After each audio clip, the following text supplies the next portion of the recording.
கர்த்தருடைய நாமத்துக்கு மகிமையுண்டாவதாக. இன்றைய வார்த்தை எசேக்கியேல் 36:9.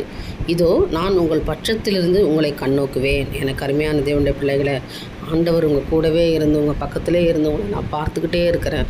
என் கண்கள் உங்கள் மேல் நோக்கமாக இருக்கிறது, பட்சமாக இருக்கிறது என்று ஆண்டவர் சொல்கிறார். இதனால் கர்த்தர் நம்மளை இன்றைக்கி பார்க்குறாருன்னு சொன்னால் குறையெல்லாம் நிறைவாக்குவார் இல்லையா?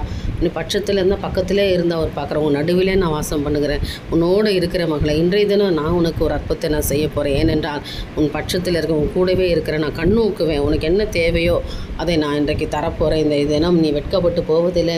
இன்றைய நாள் ஒரு அற்புதத்தின் நாளாய் கர்த்தர் வைத்திருக்கிறார். விசுவாசிக்கிறோம். ஆமேன்னு சொல்லுங்கள்.